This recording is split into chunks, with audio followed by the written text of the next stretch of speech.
तो नमस्कार बच्चों, हम आज आपको यूपी बोर्ड 2022 कक्षा 10वीं का मॉडल पेपर हल कराएंगे साइंस का केमिस्ट्री वाले पार्ट का। तो प्यारे बच्चों, हम इसीलिए ऐसा करा रहे हैं क्योंकि पता है यूपी बोर्ड बहुत बार क्वेश्चनों को रिपीट करता रहता है।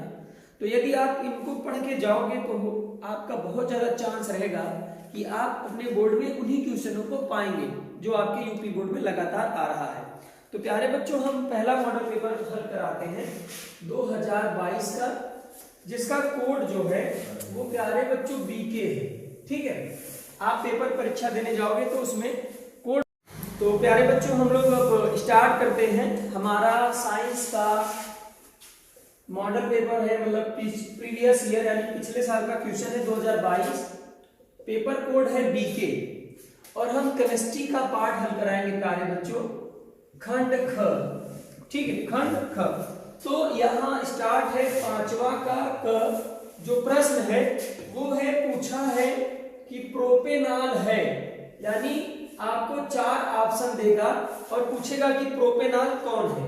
तो पहला जो ऑप्शन है प्यारे बच्चों वो दिया है C2H5OH और जो दूसरा दिया है वो दिया है C3H7OH और जो तीसरा दिया है बच्चों वो है C3H5OH और जो चौथा है वो है C3H6OH। तो प्यारे बच्चों, इसमें 2 कार्बन है तो इसका नाम होगा एथेनॉल और प्यारे बच्चों इसमें 3 कार्बन है, इसका नाम होगा प्रोपेनॉल। तो बड़े भैया, अब तुम लोग सोचोगे तो इसमें भी 3 कार्बन है, लेकिन पता है ये फार्मूले को शो सही से नहीं कर रहा है। ठीक है, क्योंकि प्रोपेनॉल में क्या होता है, जनरल इनका सूत्र होता है CnH2n+1 और प्लस OH होता है। अगर हम लोग 3 कार्बन लेके चलेंगे तो C3 और 3 दूनी 6 6 7, तो C3H7OH जो होगा वही प्रोपेनॉल होगा। तो ये प्रोपेनॉल कौन है हमारा, ये। तो पूछा है कि प्रोपेनॉल कौन है, तो प्यारे बच्चों हमारा ऑप्शन कौन सा सही है, हमारा ऑप्शन नंबर दूसरा सही है, प्रोपेनॉल। ठीक है, और इसमें पांचवा का ख अथवा सवाल दिया है, कह रहा है कि अधातु है, यानी इसमें से कौन अधातु है। तो बच्चों इसमें पहला ऑप्शन है पोटेशियम। पोटेशियम अधातु नहीं है क्योंकि पोटेशियम एक धातु है, तो ये ऑप्शन नहीं सही होगा हमारा। दूसरा फ्लोरीन, फ्लोरीन एक अधातु है, तो हमारा ऑप्शन कौन सा सही है, दूसरा। और चेक कर लो, इसमें और भी ऑप्शन दिया है। तीसरा एल्युमिनियम, एल्युमिनियम भी एक धातु है। और चौथा सोडियम, सोडियम भी क्या है प्यारे बच्चों, एक धातु है। तो हमारा ऑप्शन कौन सा सही, दूसरा। क का भी दूसरा ऑप्शन सही है और ख का भी कौन सा ऑप्शन सही है, दूसरा। इसमें प्यारे बच्चों अगला जो सवाल है वो कह रहा है ठंडे जल से हाइड्रोजन गैस बनती है। ठंडे जल से हाइड्रोजन गैस बनती है, यानी कौन हाइड्रोजन यानी कौन जल से क्रिया करके हाइड्रोजन गैस देता है, हम उसके बारे में पढ़ेंगे। तो पहला ऑप्शन दिया है लोहा, क्या दिया है बच्चों, लोहा। दूसरा ऑप्शन दिया है कॉपर, दूसरा ऑप्शन कौन दिया है, कॉपर। और तीसरा ऑप्शन कौन है प्यारे बच्चों, सोडियम। तीसरा ऑप्शन कौन है प्यारे बच्चों, सोडियम। और चौथा जो ऑप्शन है वो है कार्बन।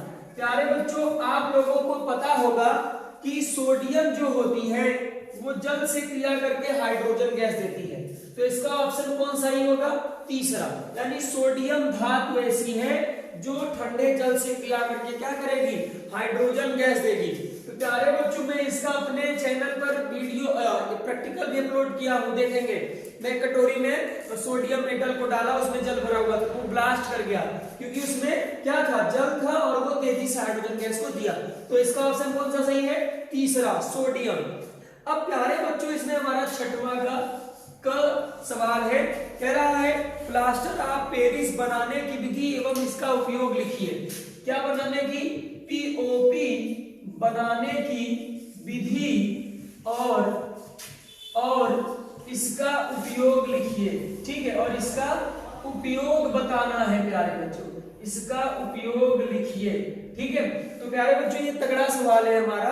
क्या कह रहा है कि पीओपी बनाने की विधि लिखिए और इसका उपयोग। देखिए, हम इसको बताए हैं प्यारे बच्चों की, बहुत इंपॉर्टेंट सवाल है ये, आता भी है लगातार।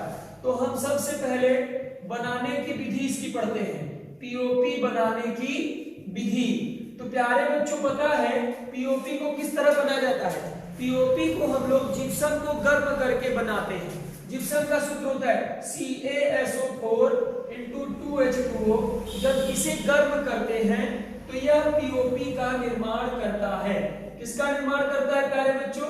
पीओपी का। हमारा पीओपी का सूत्र होता है CaSO4 × 12H2O। प्यारे बच्चों जब हम लोग पीओपी को बनाते हैं तो कैसे बनाते हैं? जिप्सम को गर्म करके। किसको गर्म करके? जिप्सम को गर्म करके पीओपी का निर्माण किया जाता है। तो लिख लो, जिप्सम को गर्म करने पर, जिप्सम को गर्म करने पर, जिप्सम को गर्म करने पर पीओपी का निर्माण होता है। पीओपी का क्या होता है? निर्माण होता है। और प्यारे बच्चों हमसे बोला है कि इसका उपयोग भी लिखिए। क्या लिखिए? इसका उपयोग। तो इसका उपयोग सबसे बढ़िया क्या है? दांतों के सांचों को बनाने में प्रयोग करते हैं। यानी हम लोगों का जब दांत टूट जाता है तो डॉक्टर उसका सांचा तैयार करता है, तो वो पहले किसका बनाता है? पीओपी का। तो पहला इसका उपयोग क्या है? दांतों के सांचों को बनाने में, दांतों के सांचों को बनाने में, दांतों के सांचों को बनाने में इसका प्रयोग किया जाता है। ठीक है बच्चों, दांतों के सांचों को बनाने में इसका प्रयोग किया जाता है। ठीक है। और प्यारे बच्चों और इसका उपयोग क्या है? हमारे घरों में जो मूर्तियां होती हैं, मूर्तियां बनाने में भी इसका प्रयोग करते हैं। ठीक है, तो मूर्तियां बनाने में इसका प्रयोग करते हैं। मूर्तियां बनाने में इसका प्रयोग करते हैं। ठीक है बच्चों, मूर्तियां बनाने में इसका प्रयोग करते हैं। ठीक है, अब चलते हैं बच्चों हम लोग अपने अगले सवाल पर। तो अगला प्यारे बच्चों इसी सेट का जो सवाल है वो है छठवां का ख। छठवां का ख पूछा है, रेडॉक्स अभिक्रिया किसे कहते हैं? क्या पूछा है बच्चों? रेडॉक्स अभिक्रिया किसे कहते हैं? ठीक है, रेडॉक्स अभिक्रिया किसे कहते हैं? एक उदाहरण देकर समझाइए। एक उदाहरण देकर समझाइए। ठीक है, हम इसका एक उदाहरण देकर समझाना है। तो बच्चों देखो, हमने आपको कल हमने बताया कि रेडॉक्स अभिक्रिया होती क्या है। ऐसी अभिक्रिया जिसमें आक्सीकरण और अपचयन दोनों एक साथ हो उसे क्या बोलते हैं? रेडॉक्स अभिक्रिया कहते हैं। तो रेडॉक्स अभिक्रिया क्या है बच्चों? रेडॉक्स अभिक्रिया। ठीक है, रेडॉक्स अभिक्रिया हेडिंग है, तो हेडिंग बना लेना भैया। रेडॉक्स अभिक्रिया किसे कहते हैं? ऐसी रासायनिक अभिक्रिया, ऐसी रासायनिक अभिक्रिया जिसमें, ऐसी रासायनिक अभिक्रिया जिसमें ऑक्सीकरण एवं अपचयन, जिसमें ऑक्सीकरण एवं अपचयन दोनों एक साथ होते हैं, दोनों एक साथ होते हैं, तो उसे, दोनों एक साथ होते हैं तो उसे रेडॉक्स अभिक्रिया कहते हैं। तो उसे क्या कहते हैं बच्चों? रेडॉक्स अभिक्रिया कहते हैं। इसमें क्या होता है? ऑक्सीकरण और अपचयन दोनों एक साथ होते हैं। जैसे यदि हम लोग जिंक की क्रिया सल्फ्यूरिक अम्ल के साथ कराएं तो ये क्या करेगी? जिंक सल्फेट और हाइड्रोजन गैस को बनाती है। तो ये हमारी क्या है? रेडॉक्स रिएक्शन का एग्जाम्पल है। इसी में अगला सवाल है, मेंडलीव का आवर्त नियम तथा इसकी सारणी की दो विशेषता बतानी है। ठीक है, अगला सवाल इसी सेट में है। छठवां का ग बच्चों, अगला सवाल कह रहा है मेंडलीव का आवर्त नियम, मेंडलीव का आवर्त नियम तथा सारणी की दो विशेषता बताइए। ठीक है, दो विशेषता बताइए। तो प्यारे बच्चों ये हमारा जो सवाल है ये 2 नंबर का सवाल है। क्या पूछा है? मेंडलीव का आवर्त नियम तथा इसके सारणी की 2 विशेषता बतानी है। तो चलते हैं हम लोग मेंडलीव का आवर्त नियम लिखते हैं। मेंडलीव का आवर्त नियम लिखते हैं। तो प्यारे बच्चों मेंडलीव ने क्या बताया था? मेंडलीव ने बताया था कि तत्वों के भौतिक एवं रासायनिक गुणधर्म जो होते हैं वो उनके परमाणु भारों के आवर्ती फलन होते हैं। ठीक है, तत्वों के भौतिक एवं रासायनिक गुणधर्म क्या होते हैं? उनके परमाणु भारों के आवर्ती फलन होते हैं। अर्थात इसका अर्थ ये होता है कि यदि हम तत्वों को परमाणु भारों के बढ़ते क्रम में व्यवस्थित करेंगे तो क्या होगा? जो तत्व होंगे वो अपने गुणों में समानता प्रदर्शित करेंगे। तो मेंडलीव का आवर्त नियम क्या है? तत्वों के भौतिक एवं रासायनिक गुणधर्म, तत्वों के भौतिक एवं रासायनिक गुणधर्म उनके परमाणु भारों के आवर्ती फलन होते हैं। ठीक है, तत्वों के भौतिक एवं रासायनिक गुणधर्म उनके परमाणु भारों के आवर्ती फलन होते हैं। ठीक है, तो ये मेंडलीव का क्या है? आवर्त नियम है। अब उसके पश्चात हम पढ़ेंगे इनकी विशेषता कि मेंडलीव के आवर्त सारणी की विशेषता क्या है। ठीक है बच्चों, क्या पढ़ेंगे हम लोग? विशेषता को पढ़ेंगे। ठीक है, तो 2 विशेषता बतानी है। सबसे पहली बात, नए तत्वों की खोज करने में सुविधा मिली। ठीक है, क्योंकि उसने अपनी आवर्त सारणी में जगह जगह पर खाली स्थान छोड़ रखा था, इसलिए नए तत्वों की खोज करने में क्या हुई? सुविधा मिली। ठीक है,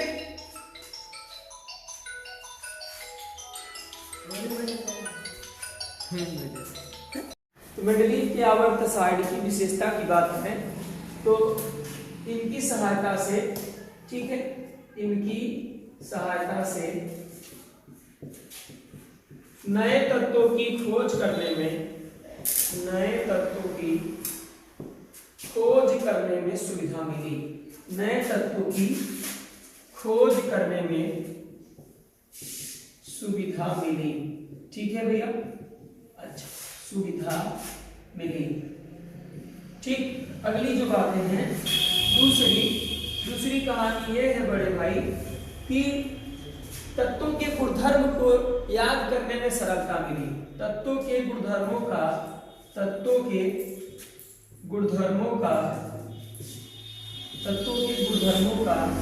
अध्ययन करने में सरलता प्राप्त हुई। ठीक है, तो ये मेंडलीव के आवर्त सारणी की विशेषताएं थी। ठीक है बच्चों, तो मेंडलीव का आवर्त नियम क्या है? मेंडलीव का आवर्त नियम है कि तत्वों के भौतिक एवं रासायनिक गुणधर्म उनके परमाणु भारों के क्या होते हैं? आवर्ती फलन होते हैं। तत्वों के भौतिक एवं रासायनिक गुणधर्म उनके परमाणु भारों के आवर्ती फलन होते हैं। ठीक, और विशेषता क्या है? विशेषता ये है कि इनकी सहायता से, इनके नियम की सहायता से क्या हुआ? नए तत्वों की खोज करने में सरलता मिली, सुविधा मिली, क्योंकि इन्होंने अपनी आवर्त सारणी में क्या किया था? जगह जगह पर खाली स्थान छोड़ रखा था, जिससे वैज्ञानिकों को आसानी हुई नए तत्वों की खोज करने में। दूसरी बात, तत्वों के गुणधर्मों का अध्ययन करने में सरलता प्राप्त हुई। ठीक है, चलिए बच्चों, हम लोग जो है वो 2022 का जो 7वां का है वो सवाल है आपके सामने लगा। कार्बन के सर्वोत्मुखी तत्व को स्पष्ट कीजिए। सर्वोत्मुखी गुण का मतलब श्रृंखलन गुण। क्या गुण बच्चों? श्रृंखलन गुण। तो कार्बन का श्रृंखलन गुण क्या होता है? कार्बन के परमाणुएं कार्बन की ही परमाणुओं से जुड़ करके एक लंबी श्रृंखला का निर्माण करती हैं, जिन्हें हम कार्बन का श्रृंखलन गुण कहते हैं, या उसके इस गुण को हम क्या बोलते हैं? सर्वोत्मुखी गुणधर्म कहते हैं। ठीक है, तो लिखेंगे क्या? कार्बन की परमाणुएं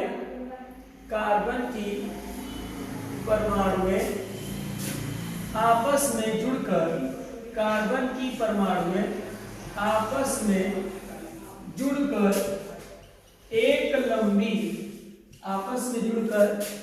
लंबी श्रृंखला का निर्माण करते हैं, आपस में जुड़कर एक लंबी श्रृंखला का निर्माण करते हैं, ठीक है, निर्माण करते हैं। तो इनके इस गुणधर्म को,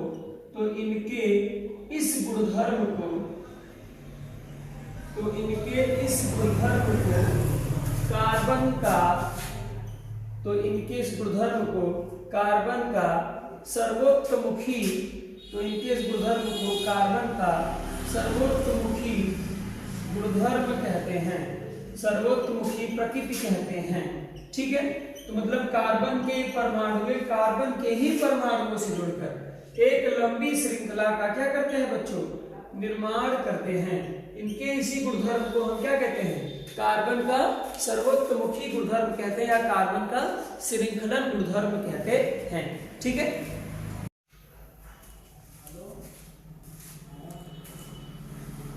चलिए बच्चों, जो हमारा अगला सवाल है वो लगा हुआ है निस्तापन तथा भर्जन में अंतर लिखिए, वो है 7वां का ख, ठीक है, 7वां का ख, निस्तापन तथा भर्जन में अंतर लिखना है। तो बच्चों हम एक तरफ क्या कर रहे हैं, एक तरफ भर्जन कर रहे हैं और एक तरफ निस्तापन, ठीक है। एक तरफ क्या कर रहे हैं, निस्तापन, और एक तरफ क्या कर रहे हैं, भर्जन, ठीक है बच्चों। भर्जन की जो प्रक्रिया होती है वो निस्तापन की जो प्रक्रिया होती है वो वायु की अनुपस्थिति में होती है, जबकि इसकी प्रक्रिया क्या होती है, वायु की उपस्थिति में होती है। तो यह प्रक्रिया वायु की उपस्थिति में होती है, यह प्रक्रिया वायु की उपस्थिति में होती है। किसकी उपस्थिति में होती है, वायु की उपस्थिति में होती है, ठीक है बच्चों। यह प्रक्रिया वायु की उपस्थिति में, अरे बालक, अनुपस्थिति में होती है, ठीक है। यह प्रक्रिया वायु की अनुपस्थिति में होती है, जबकि ये क्या होती है, वायु की उपस्थिति में, ठीक है। यह प्रक्रिया वायु की उपस्थिति में होती है, यह प्रक्रिया वायु की उपस्थिति में होती है, ठीक है। यानी इसमें वायु अनुपस्थित होता है, उसमें वायु उपस्थित होता है, ठीक है। यह कार्बोनेट अयस्कों का किया जाता है, ठीक है। निस्तापन कार्बोनेट अयस्कों का किया जाता है, निस्तापन कार्बोनेट अयस्कों का किया जाता है, कार्बोनेट अयस्कों का किया जाता है, ठीक है बड़े भैया। जो हमारा निस्तापन है वो किसका करते हैं, कार्बोनेट अयस्कों का करते हैं, ठीक है। भर्जन में क्या होता है बच्चों, भर्जन सल्फाइड अयस्कों का किया जाता है, भर्जन सल्फाइड अयस्कों का किया जाता है, ठीक है। इसका किया जाता है बच्चों, सल्फाइड अयस्कों का किया जाता है, ठीक है। इसमें कार्बोनेट अयस्कों को ऑक्साइड में बदला जाता है, इसमें कार्बोनेट अयस्कों को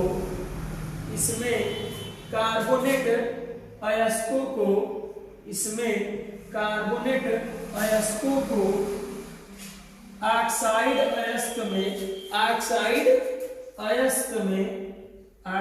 अयस्क में परिवर्तित किया जाता है, ठीक है। ऑक्साइड अयस्क में परिवर्तित किया जाता है, ठीक है। इसमें क्या होता है, इसमें सल्फाइड अयस्कों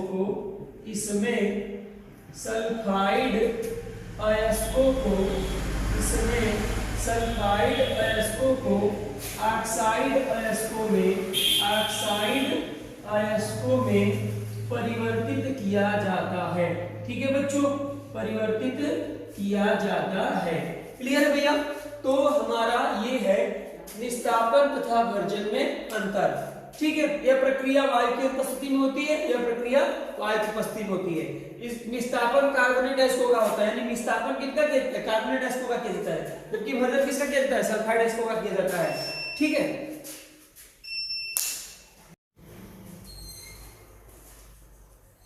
ठीक है, देखिए निस्तापन क्या होता है, यह प्रक्रिया वायु की अनुपस्थिति में होती है, यह प्रक्रिया वायु की उपस्थिति में होती है। निस्तापन कार्बोनेट अयस्कों का किया जाता है, भर्जन सल्फाइड अयस्कों का किया जाता है। इसमें कार्बोनेट अयस्कों को ऑक्साइड अयस्कों में बदला जाता है, इसमें सल्फाइड अयस्कों को ऑक्साइड अयस्कों में बदला जाता है। ठीक है,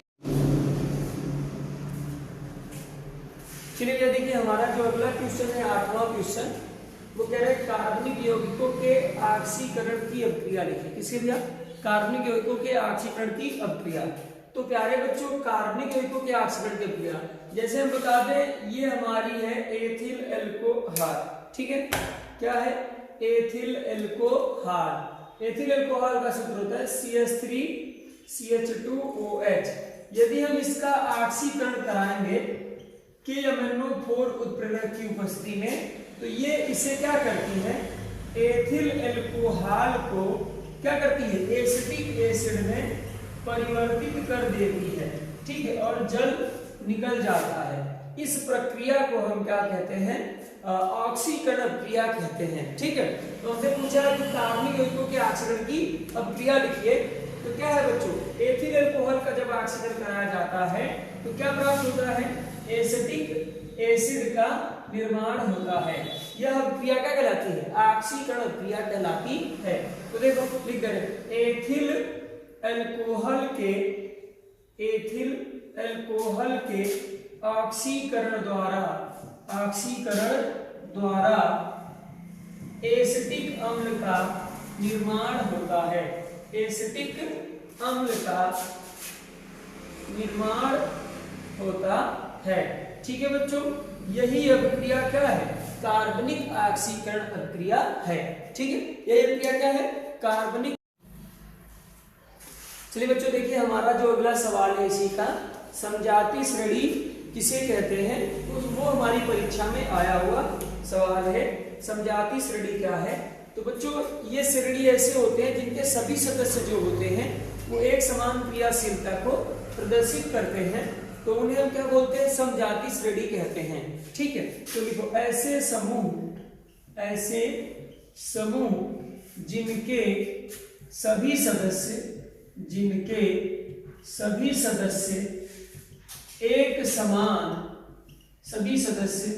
एक समान क्रियाशीलता को प्रदर्शित करते हैं, एक समान क्रियाशीलता को प्रदर्शित करते हैं, तो उन्हें समजाति श्रेणी कहते हैं। ठीक है, तो उन्हें क्या कहते हैं भैया, समजाति श्रेणी कहते हैं। ठीक है, उन्हें क्या कहते हैं लोग, समजाति श्रेणी कहते हैं, या इन्हें एल्केन भी कहते हैं, या इन्हें क्या कहा जाता है बच्चों, एल्केन भी कहा जाता है। क्या कहते हैं हम, एल्केन कहते हैं। ठीक है, इनके सदस्यों के बीच का अंतर क्या होता है, CH2 होता है। क्या होता है, CH2 होता है। क्लियर है बड़े भाई। देखिए हमारा जो अगला सवाल है इसी सेट का, साबुन के निर्मलन की प्रक्रिया क्या है। ठीक है, यानी साबुन कपड़े को या अपने शरीर को कैसे साफ करता है उसके बारे में पूछ रहा है। ठीक है, तो हमको पता है कि साबुन में दो भाग होते हैं, एक ध्रुवी भाग होता है और एक अध्रुवी भाग होता है। ध्रुवी और अध्रुवी भाग क्या करते हैं, ये जब जल में इन्हें घोला जाता है, यानी जब जल में हम इन्हें ले जाते हैं तो ये एक विशेष तरह की संरचना का निर्माण करते हैं जिसे हम मिसेल कहते हैं, और ये इसी मिसेल के कारण ही क्या करते हैं, अपने शरीर से मैल को साफ करने का कार्य करते हैं। ठीक है, तो साबुन के दो भाग होते हैं, साबुन के दो भाग होते हैं, ध्रुवी और अध्रुवी, ध्रुवी और अध्रुवी।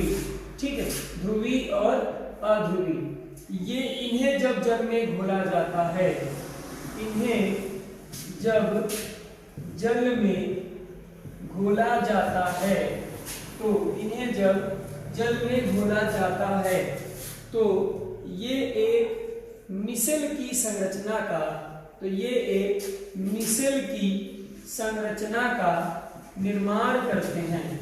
ये एक मिसेल की संरचना का निर्माण करते हैं जिसके कारण ये कपड़े को साफ करते हैं। इनके इस गुण को निर्मलन की प्रक्रिया कहते हैं। इनके इस गुण को निर्मलन की प्रक्रिया कहते हैं। क्लियर है प्यारे बच्चों? इनके इस गुण को हम क्या कहते हैं? निर्मलन की प्रक्रिया कहते हैं। ठीक है, तो साबुन कैसे कपड़े को साफ करता है? साबुन के अणुओं के कितने भाग होते हैं? 2 भाग होते हैं, एक ध्रुवीय और एक अध्रुवीय। जब इन्हें हम जल में घोलते हैं तो ये एक मिश्र की संरचना का निर्माण करता है जिसके कारण ये कपड़े को साफ करता है या हमारे शरीर को साफ करता है। तो इसके इस गुण को ही हम क्या कहते हैं? निर्मलन की प्रक्रिया कहते हैं प्यारे बच्चों। इसी में ये 3 था क्वेश्चन 8वें में। लेकिन यदि प्यारे बच्चों आपको ये नहीं आ रहा है तो हमारे क्वेश्चन में एक और दिया है क्वेश्चन 8वां में अथवा करके 7 नंबर का है कि एथिल अल्कोहल के 4 रासायनिक समीकरण और 3 उपयोग बताने हैं। चलते हैं हम उस पर। देखिए भैया हमारा जो लास्ट सवाल है इस सेट का कह रहा है कि एथिल अल्कोहल का 4 रासायनिक समीकरण तथा 3 उपयोग लिखना है। ठीक है, तो चलते हैं हम। पहला लिखते हैं सोडियम धातु के साथ क्रिया। किसके साथ? सोडियम धातु के साथ क्रिया कौन करेगा भैया? Ethyl alcohol. पता है एथिल अल्कोहल जो होती है वो सोडियम धातु के साथ क्रिया करके हाइड्रोजन गैस को मुक्त कर देती है। किसको मुक्त कर देती है भैया? हाइड्रोजन गैस को मुक्त कर देती है। यहाँ 2 का गुणा, यहाँ 2 का गुणा और यहाँ 2 का गुणा कर देने से रिएक्शन बैलेंस हो जाएगा। दूसरा हम कर रहे हैं अमोनिया से क्रिया। किससे क्रिया? अमोनिया से क्रिया। तो पता है ये अमोनिया से क्रिया करके एमीन बनाती है। क्या बनाती है? एमीन बनाती है। C2H5NH2 प्लस जल। ठीक है, इसका नाम है सोडियम एथॉक्साइड। ठीक है, सोडियम एथॉक्साइड। और ये हमारी क्या है? एथिल एमीन है। क्या है भैया? एथिल एमीन है। ठीक, और अगला पता है भैया यह हैलोजन अम्लों से क्रिया करके यानी HCl के साथ क्रिया करके। ठीक है, HCl के साथ क्रिया करके एथिल क्लोराइड बनाता है। क्या बनाता है? यह बच्चों क्या करता है? HCl के साथ क्रिया करके एथिल क्लोराइड और जल बनाता है। इसका नाम है एथिल क्लोराइड। ठीक, हमसे कितना पूछा है? 4 रासायनिक समीकरण दीजिए। ठीक है, तो 3 हो गए। अब चौथा जो है प्यारे बच्चों, ठीक है, चौथा जो है वो क्षारों के साथ क्रिया है। किसके साथ क्रिया? क्षारों के साथ क्रिया। यह क्षारों के साथ क्रिया करके लवण और जल का निर्माण करता है। क्या करता है बच्चों? लवण और जल का निर्माण करता है। ठीक है, तो बना देगा C2H5ONA प्लस हाइड्रो प्लस जल। ठीक है, प्लस जल। तो ये प्यारे बच्चों क्या करता है? ये हमारा 4 इसका रासायनिक समीकरण हो गया। ठीक, तो बच्चों इसमें एक और क्वेश्चन है एथिल अल्कोहल के 3 उपयोग लिखने हैं। ठीक है, तो पहला जो है वो होता है शराब बनाने में एथिल अल्कोहल का प्रयोग करते हैं। ठीक है, क्या बनाने में? शराब के निर्माण में एथिल अल्कोहल का उपयोग किया जाता है। ठीक है, किसी निर्माण में? शराब के निर्माण में एथिल अल्कोहल का उपयोग किया जाता है। ठीक है, पहला उपयोग यही है इसका। और प्यारे बच्चों दूसरा ये होता है, इसका जो दूसरा उपयोग है वो प्यारे बच्चों खांसी की सिरप बनाने में इसका प्रयोग करते हैं। ठीक है, खांसी की सिरप बनाने में इसका प्रयोग करते हैं। ठीक है, खांसी की सिरप बनाने में इसका प्रयोग करते हैं। ठीक है, तीसरी बात ये है, तीसरा उपयोग इसका ये होता है प्यारे बच्चों, ये एक द्रव होता है, इसलिए इसमें कार्बनिक पदार्थों को घोला जाता है, तो इसका उपयोग कार्बनिक विलायक के रूप में किया जाता है। ठीक है, इसका उपयोग कार्बनिक विलायक के रूप में किया जाता है। ठीक है, कार्बनिक विलायक के रूप में किया जाता है। ठीक है, ओके प्यारे बच्चों।